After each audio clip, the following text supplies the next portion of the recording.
Nutrition in plants. First part,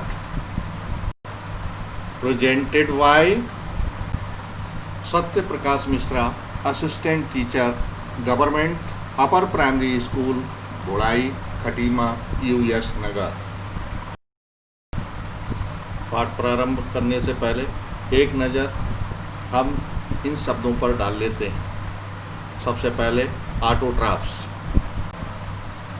organisms that make their own food are called autotrophs, अर्थात प्राणी जो अपना भोजन स्वयं बनाते हैं उन्हें ऑटोट्रॉफ्स कहा जाता है। जैसे पेड़ पौधे, heterotrophs, animals and most other organisms take food prepared by plants. They are called heterotrophs. यानी प्राणी और अधिकांश दूसरे जीव पौधों द्वारा तैयार किए गए भोजन को लेते हैं, उन्हें हेटेरोट्रॉफ्स कहा जाता है। जैसे आदमी, चूहा, पक्षी, हिरन, जिराफ, गाय, भैंस आदि। अब बात करते हैं न्यूट्रिशन की। Nutrition is the mode of taking food by an organism and its utilization by the body, अर्थात पोषण एक जीव द्वारा भोजन लेने और शरीर द्वारा उसका उपयोग करने का तरीका है। व्हाट आर न्यूट्रिएंट्स, अर्थात पोषक तत्व क्या हैं? Carbohydrates, protein, fats, vitamins and minerals are components of food. These components of food are called nutrients, अर्थात कार्बोहाइड्रेट्स, प्रोटीन, वसा, विटामिन और खनिज लवण भोजन के अवयव हैं। इन्हीं अवयवों को न्यूट्रिएंट्स या पोषक तत्व कहा जाता है।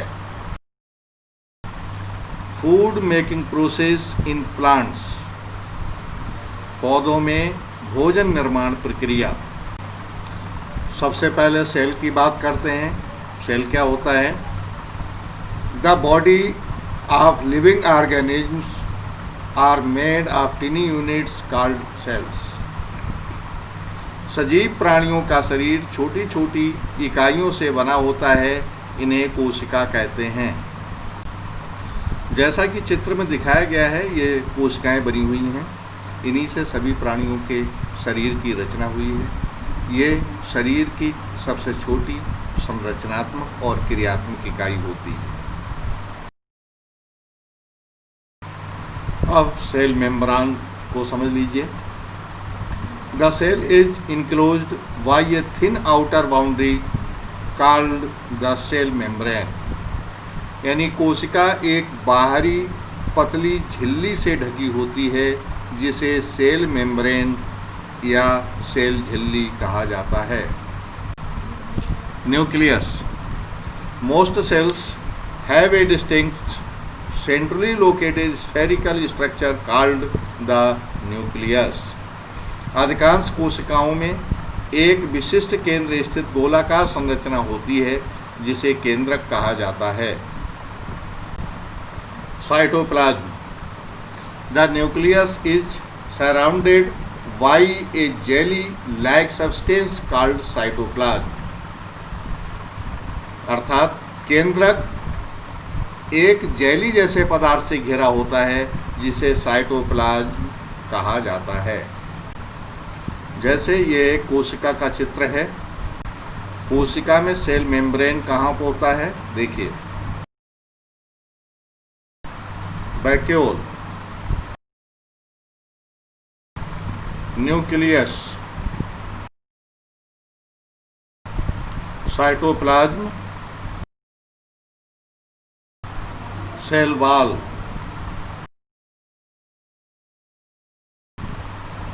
Stomata. The tiny pores present on the surface of leaves are called stomata. अर्थात पत्तियों की सतह पर मौजूद छोटे छोटे छिद्रों को स्टोमेटा कहते हैं। जैसे ये एक पत्ती का चित्र है।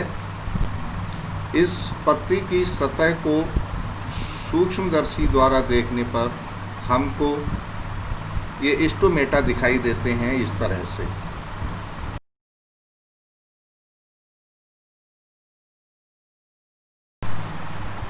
Vessels, water and minerals are transported to the leaves by the vessels which run like pipes throughout the roots, the stem, the branches and the leaves.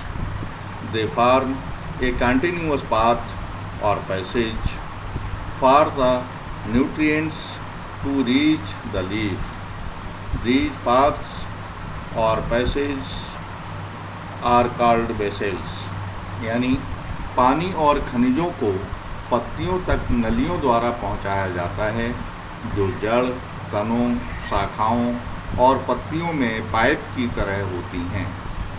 वे पोषक तत्वों के पत्तियों तक पहुंचाने के लिए निरंतर पथ का निर्माण करती हैं। उस निरंतर पथ या मार्ग को वेसल्स कहते हैं।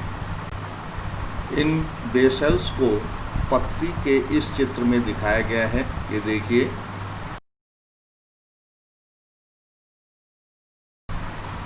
अब सीखते हैं फोटोसिंथेसिस अर्थात प्रकाश संश्लेषण के बारे में। The leaves have a green pigment called chlorophyll. It helps leaf to capture the energy of the sunlight. This energy is used to synthesis or prepare food from carbon dioxide and water. Since the synthesis of food occur in the presence of sunlight, so this process is called photosynthesis. अर्थात पत्तियों में हरा वर्णक होता है जिसे chlorophyll कहा जाता है। ये सूर्य के प्रकाश की ऊर्जा को पकड़ने में सहयोग प्रदान करता है। यह कार्बन डाइऑक्साइड तथा जल से भोजन बनाने में या उसको संश्लेषित करने में उपयोग होती है। चूँकि भोजन का संश्लेषण सूर्य के प्रकाश की उपस्थिति में होता है, इसलिए इस प्रक्रिया को प्रकाश संश्लेषण कहा जाता है, फोटोसिंथेसिस कहा जाता है। फोटोसिंथेसिस प्रक्रिया में पेड़ पौधे कार्बन डाइऑक्साइड और वाटर से सूर्य के प्रकाश और क्लोरोफिल की उपस्थिति में कार्बोहाइड्रेट्स और ऑक्सीजन का निर्माण करते हैं। ये कार्बोहाइड्रेट्स पौधों में संचित रहता है और ऑक्सीजन अवमुक्त होती है, जिसको प्राणी श्वसन क्रिया में इस्तेमाल करते हैं। जैसा कि चित्र में दिखाया गया है, ये पेड़ है, इस पर पत्तियां हरे रंग की हैं, जो ये सिद्ध करता है कि इसमें क्लोरोफिल है, हरा वर्णक है। ये सौर ऊर्जा सनलाइट की उपस्थिति में ये वातावरण से कार्बन डाइऑक्साइड और भूमि से जल का अवशोषण करके क्लोरोफिल और सौर ऊर्जा की उपस्थिति में ग्लूकोज और ऑक्सीजन गैस का निर्माण करता है। यह कार्बोहाइड्रेट के रूप में भोजन बनाता है और वो उसको अपने अंदर संचित कर लेता है, जबकि ऑक्सीजन गैस को ये बाहर को अवमुक्त कर देता है। इस ऑक्सीजन गैस को प्राणी श्वसन क्रिया के दौरान ग्रहण करते हैं और वो कार्बन डाइऑक्साइड छोड़ते हैं। कार्बन डाइऑक्साइड को पेड़ पौधे पुनः ले लेते हैं और उनसे फिर अपना भोजन बनाते हैं और यही प्रक्रिया लगातार चलती रहती है। एल्गाई अर्थात शैवाल, you often see slimy green patches in ponds or in other stagnant water bodies. These are generally formed by the growth of organisms called algae. अर्थात आपने तालाबों या ठहरे हुए पानी के अन्य जल निकायों में हरे रंग के चिपचिपे धब्बों को अक्सर देखा होगा। ये सामान्यतः जीवों के विकास से बनते हैं। ये जिन जीवों के विकास से बनते हैं उन्हीं जीवों को एल्गाई या शैवाल कहते हैं। चित्र में ये शैवाल दिखाए गए हैं, इनको देखिए। अब आज के शिक्षण पर आधारित आपको कुछ होमवर्क करना है, उसकी बात करते हैं। आपको इन प्रश्नों के उत्तर तैयार करने हैं, उत्तर लिखने हैं। पहला प्रश्न है व्हाट आर न्यूट्रिएंट्स। दूसरा प्रश्न है व्हाट इज न्यूट्रिशन। तीसरा प्रश्न है what is the difference between autotrophs and heterotrophs.